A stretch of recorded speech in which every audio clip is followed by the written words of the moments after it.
Baik, yang terakhir sebelum kita berhenti, yang dah terpumpui soalan terakhir, iaitulah Islam nak melaksanakan hudud. Hudud tu zalim. Hudud tu zalim. Contoh zalimnya, kata seorang pemimpin, bekas pemimpin, ya, zalimnya dia, kalau wanita kena rogol, wanita kena bawa 4 saksi. Mana boleh wanita kena rogol bawa 4 saksi? 4 saksi pula mesti nampak macam pen masuk dan tutup pen. Mana dah nampak? So lepas lah perogol-perogol ni. Zalim. Kalau orang berzina, jangan nampak. Kalau kerogol macam mana dia kata? Ya, sebab dalam Islam rogol sama lah hukumannya dengan berzina. Oh, zalim Islam ni. Sesuai ya? Tak adil. Jadi kita nak beritahu ringkas begini, jawapan. Islam hudud ni tuan-tuan sangat-sangat adil. Hudud ni adalah hukum untuk orang yang sangat jahat. Sangat, bukan orang jahat, sangat jahat sahaja. Faham tak? Ada adil.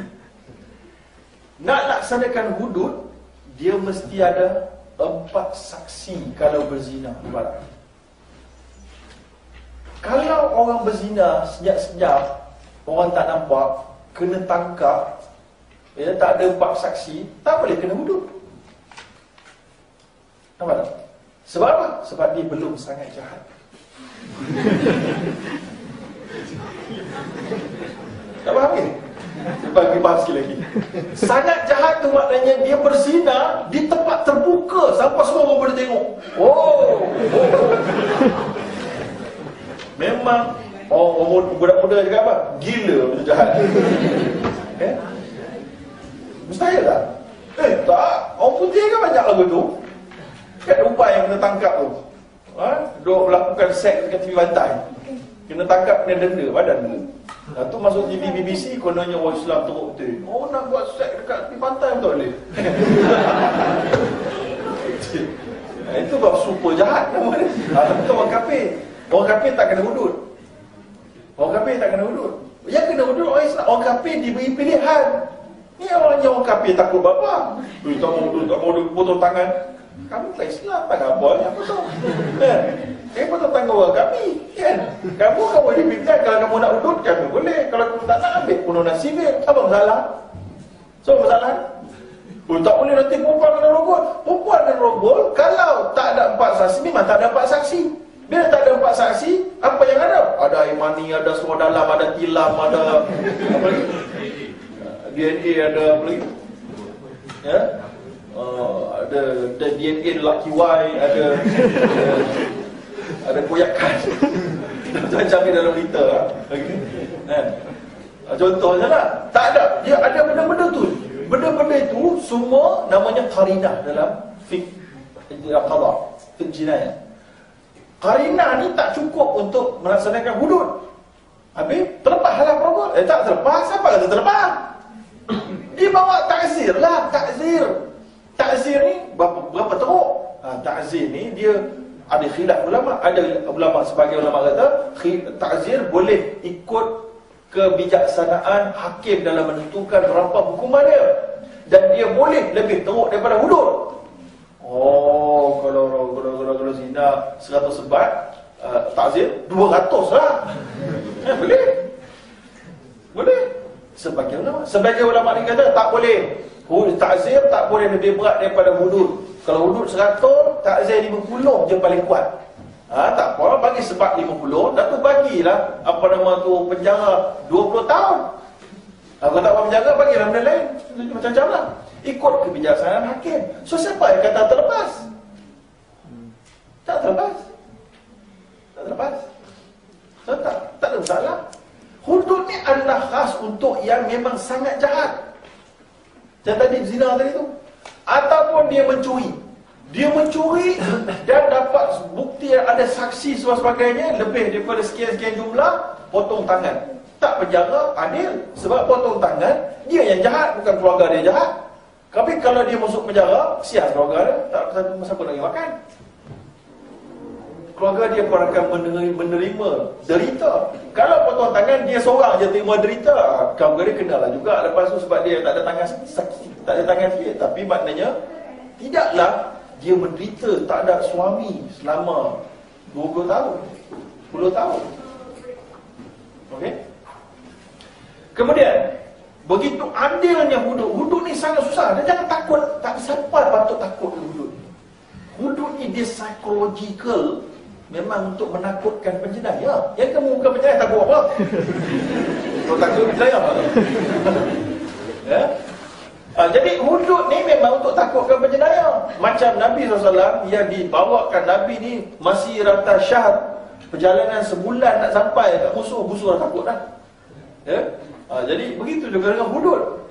Dia maknanya simbolically begitu menakutkan. Sebat, rejam, potong tangan. Dia akan menghilangkan secara subconscious, menakutkan penjenayah melakukan jenayah. Okey, secara subconscious, ya. Dan tetapi sebenarnya nak laksanakan ni susah. Yalah, susah. 4 saksi kena nampak, saksi pula kena adil, saksi pula mesti lelaki. Oi, payahnya. Dan kalau video tak boleh. Kalau tiba-tiba ada seorang perompak, dia rompak, kemudian telah terbukti semua sekali, ya, ataupun okey, ginilah, dia berzina, dia dah ada 4 saksi dan dia mengaku. Kalau tak ada 4 saksi, dia mengaku. Dia mengaku pun boleh juga. Dia mengaku. Bila dia mengaku nak laksana hudud ni, nak sebat. Lepas kali sebat, dia kata nanti kejap. Sakit. Aku rasa aku tak berzina. Aku rasa masa tu aku mampu, aku tak pasal apa aku buat. Betul ni? Tak boleh laksana dah. Tak boleh buat dah. Faham tak? Tak boleh buat dah. Habis tadi kat aku? Tadi aku tak betul sikit kepala ni. Betul lah. Tak buat lah. Tak boleh pukul lah. Ini yang disebutkan oleh Nabi, ya, iaitulah tudra'ul hudud bisyubhat. Ditolak hudud itu daripada dilaksanakan bila mana ada syubhat, keraguan. Ada keraguan 1% je, tak boleh buat dah hudud. Siapa yang takut sangat dengan hudud? Faham tak? Sebenarnya hudud ni simbolik kepada kekuatan pemimpin itu dengan Islam. Itu saja. Simbolik kekuatan pemimpin itu dalam melaksanakan hukum Islam dan dia menawan rakyat dia semua supaya yakin kepada Islam. Itu hudud. Tapi pelaksana dia sikit sangat. Yang berlaku pada zaman Nabi, seorang lelaki namanya Ma'iz bin Malik. Ya, dia berzina, tak ada saksi. Dia jumpa Nabi. Ya Rasulullah, aku berzina. Sekali Nabi dengar, Nabi pun paling kanan. Nabi tak mau dengar. Bukan, oh ya dah, okey, jahat ni, jahat. Nabi tu paling bagi dia taubat lah kot. Dia pun pergi Nabi. Allah, aku zina ni. Aku zina ni. Maka Nabi pun kata, kau tak zina kot, kau pegang berapa je, penuh-penuh je kot. Tak, satu saja, tak semua. Nabi balik. Kata, aku zina ni. Kau waras tak ke ada gila ke apa? Jangan tak gila, betul-betul ni. 4 kali dia mengaku, mewakili 4 saksi. Seolah-olah ada 4 saksi, 4 kali takrir. Baru Nabi kata, okey, sebab baik belum kahwin. Bila sebab dia sebab dia sakit. Dia bukan sebab kena ikat tangan gari jadi terkangkang ni. Oh tak ada. Oh, sebab dia resok ya. Bila sebab tu boleh sakit. Lama. Tapi sahabat-sahabat nak kejar, Nabi kata tak payah kejar. Tak payah kejar. Apa tak payah kejar lah. Sebab mungkin dia lupa kot. Dah ada syubhat. Bila dia lari tu, Nabi anggap ada syubhat. Tak boleh nak sana tak? Nampak tak? Tak mudah nak sana dulu. Sebab itulah Nabi disebut dalam sebuah hadis yang lain. La ayyuha, apa nama tu? Tudra'ul hudud mastata'tum fa in kana lahu makhraj. Janganlah kamu laksana hudud. Maksudnya hudud tu mesti ada dalam peruntukan, tapi pelaksanaan tu jangan kamu laksanakan selagi mana kamu nampak ada jalan keluar. Boleh ditakwil, oh dia ni mungkin mabuk, dia ni mungkin gila, dia ni mungkin tak siuman masa dia buat. Ya. Apa nama tu? Fa in kana lahu makhraj fa khallu sabila. Kalau ada jalan keluar, lepaskan dia. Nabi kata lepas tu la ayyukhdi al-imam. Kalau imam, seorang pemimpin ini, kalau dia tersalah fil afwi khairun min ayyukhti'a fil uqubah. Kalau dia tersalah memberikan keampunan, lebih baik daripada dia tersalah memberikan hukuman. Relax Islam. Sebab apa? Sebab kalau dia lari, dia betul-betul buat salah, tanggung lah ke akhirat. So jadi dalam Islam, sistem pendidikan tadi penting untuk memahamkan orang tentang adanya Maliki Yaumiddin. Kita baca tiap-tiap hari paling kurang 5 kali betulnya Maliki Yaumiddin dalam Fatihah. Raja, dia boleh baca panjang Maliki Yaumiddin ataupun Maliki Yaumiddin. Ya. Dua-dua ada masuk berbeza. Satu pemilik, satu lagi raja. Dua-dua menunjukkan kepada Allah mempunyai segala kekuasaan kepada segala sesuatu. Semuanya milik Allah. Allah in control pada waktu itu. Dan itulah dia Yaumiddin, iaitulah hari pembalasan.